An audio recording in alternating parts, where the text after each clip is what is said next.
Please welcome Tansey from Chatelaine Magazine. So what's in your pantry? What? We need good things stocked in the pantry so you can make good meals during the weekdays when you're crazy. Yes. And as I understand it, we're all crazy all the time, right? I am no different. So I decided today I'm going to show you something that I have at least once a week. Oh, good.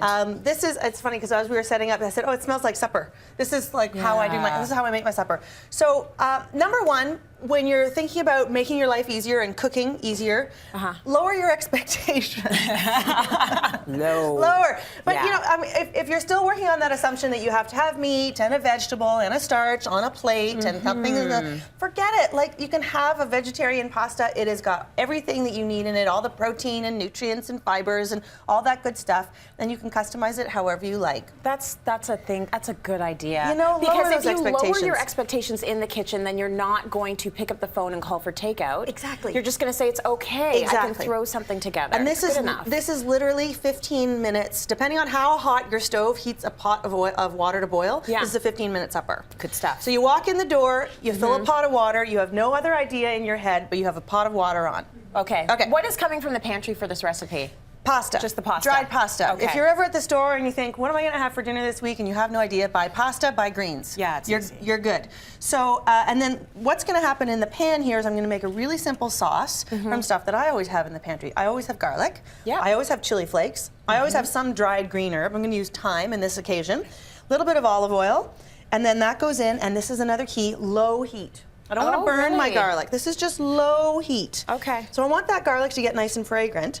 I was all tempted to turn it up. I know. You did turn it up. I'm sorry. Oh my gosh. I thought it was the right thing to do. You got trigger happy. It's all right. You can turn it up a little bit. Okay, I know usually I'm all about the hot pan, but when you're doing garlic, you don't want it to brown too fast. So, okay, now just want to mention that this pan here is like the workhorse of the kitchen. It's a frying pan. It's a saucepan. There's a lid for it if you need it. It's a really good one to have around, and you don't have to buy an expensive one. You just want it to feel heavy.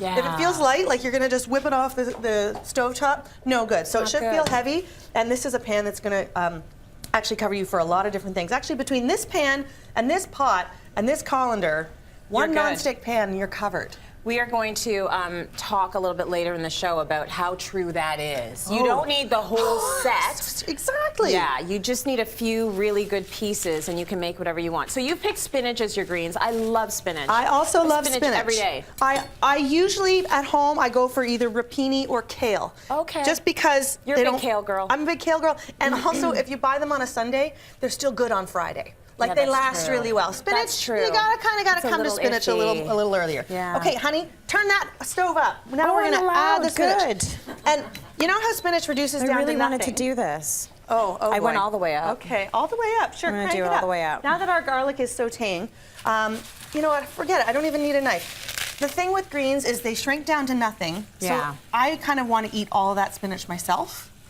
So we're going to put in another whole bunch. Do it. Why not? It's going to get so tiny. It's going to just shrink up to nothing. Okay, so that goes in there. Meanwhile, I boiled the pasta. Yeah. It was magical. You really should have been here. It was pretty special. Myth about pasta, don't ever oil the water. You never put oil in the water, but you always salt the water. Right. Unless you're have a high blood pressure situation, you're watching your sodium, in which case don't salt the water.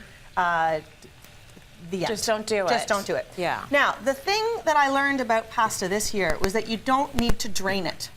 You can just have it in the pot, boiling away. Yeah. Forget your colander. Use it as a Halloween costume. And then it goes directly, once it's boiled, out of the pot and into the pan. Oh. Because... all dripping. All dripping, because that water...